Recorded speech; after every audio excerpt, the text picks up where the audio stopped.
bienvenue sur la chaîne Fonction Rime, la chaîne qui parle de poésie, d'ASMR, de musique et de van life.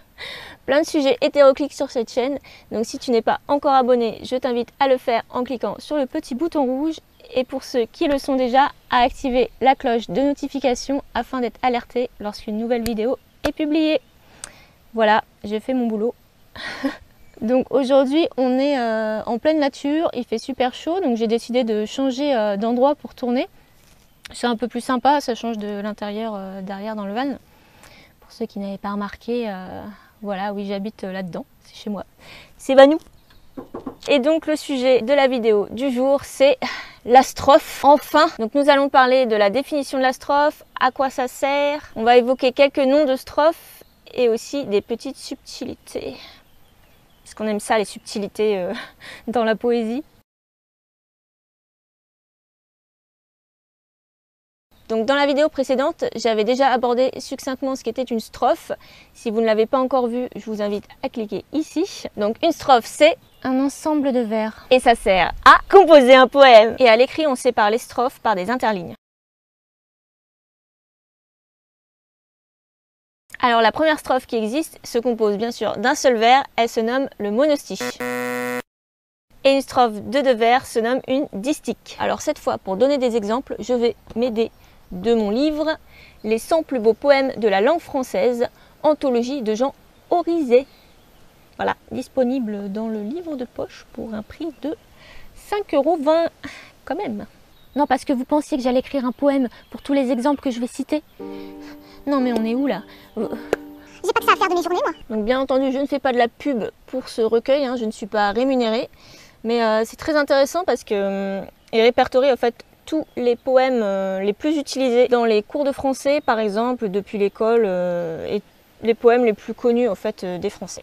Tout simplement. Et restez bien jusqu'à la fin de cette vidéo si vous voulez savoir le poème que j'ai retenu depuis le primaire et le seul que je connaisse vraiment par cœur. Je vous assure, ça vaut le coup.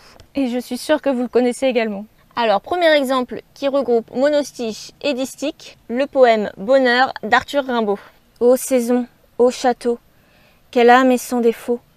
Ô saison, ô château, j'ai fait la magique étude du bonheur que nul n'élude. Ô vive lui chaque fois que chante le coq gaulois. Mais je n'aurai plus d'envie, il s'est chargé de ma vie. Ce charme, il prit âme et corps et dispersa tout effort. Que comprendre à ma parole? Il fait qu'elle fuit et vole. Ô saison, ô château. Donc je ne vais pas analyser le poème en entier, mais il y a plusieurs choses à remarquer. Donc tout d'abord, on voit bien que les monostiches sont identiques au premier vers. Donc c'est pas du tout obligatoire hein, quand vous utilisez un monostiche. Ensuite, il y a une alternance des rimes entre féminine et masculine entre les distiques. Soyez bien attentifs ici. Car oui, qu'importe le nombre de vers dans la strophe, si la dernière rime est féminine, la strophe suivante doit commencer par une rime masculine et vice versa.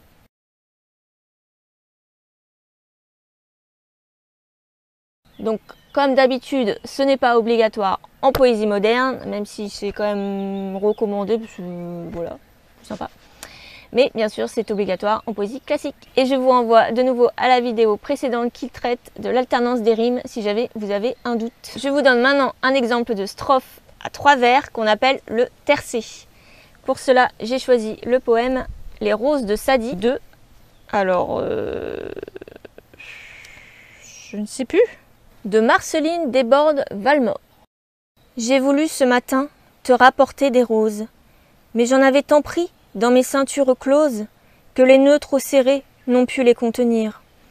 Les nœuds ont éclaté, les roses envolées, dans le vent, à la mer s'en sont toutes allées. Elles ont suivi l'eau pour ne plus revenir. La vague en a paru rouge et comme enflammée. Ce soir, ma robe encore en est tout embaumée, respire-en sur moi l'odorant souvenir. Alors encore une fois, on remarque l'alternance des rimes.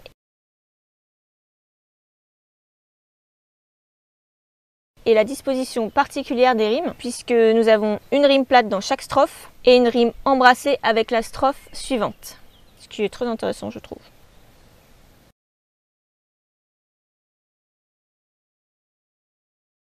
Ensuite, la forme que j'utilise le plus, le quatrain. Alors pourquoi? J'imagine que c'est le côté binaire de la chose, c'est plus facile. de faire des rimes par 4. On peut plus faire des embrassés, des croisés. Voilà. Donc j'avais décidé de mettre un de mes poèmes en exemple, sauf que j'ai changé d'avis quand je me suis rappelé l'existence de ce poème qui, sans ironie, me fait beaucoup rire. Alors ce sera peut-être pas votre cas, hein. Donc c'est un poème de Voltaire qui se nomme Sur Fréron. L'autre jour, au fond d'un vallon, un serpent piqua Jean Fréron. Que pensez-vous qu'il arriva? Ce fut le serpent qui creva. Alors la première fois que j'ai lu ce poème, j'ai beaucoup ri. Et je crois que ça me fait toujours autant rire.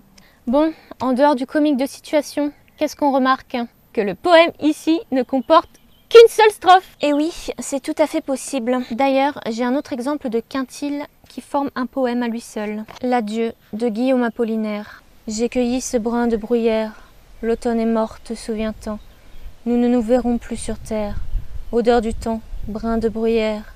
Et souviens-toi que je t'attends. Et de 6 ans avec mon poème musical Miroir, que vous pouvez aller regarder ici. Mausolée de mon présent. Ah si, c'est moi qui joue dedans, hein, je vous assure. Hein. Attends, ouais, on me reconnaît quand même. Et c'est ici que survient le poème que je connais par cœur, composé de 6 ans. J'ai nommé Chanson d'automne de Paul Verlaine. Je vous le fais de mémoire.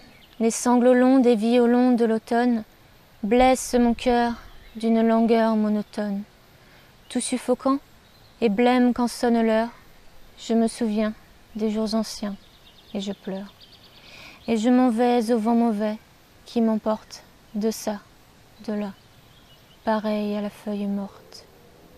Alors la grande question, c'est pourquoi je me rappelle de ce poème, et j'espère que la majorité d'entre vous s'en rappelle aussi. C'est bien évidemment parce que des vers de ce poème ont été utilisés en 1944 à la radio anglaise pour délivrer des messages à la résistance française. Alors moi je me souviens surtout de la légende qui dit que c'est grâce à ces vers que le débarquement de Normandie a pu avoir lieu.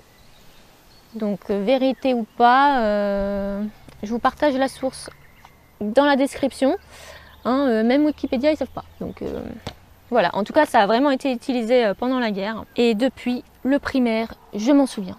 Voilà, je m'arrête là pour les exemples. Je vous mets la liste des noms de toutes les strophes là qui s'affichent à l'écran.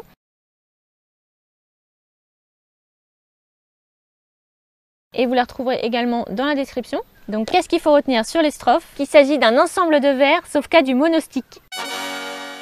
Qu'on doit alterner le genre de la rime d'une strophe avec celui de la strophe suivante. Qu'elle compose un poème. Et qu'un poème peut être composé d'une seule strophe. Ce qui signifie, elle s'est conclue sur ces 2 mots. 2 fois est un poème. Abonnez-vous. À bientôt!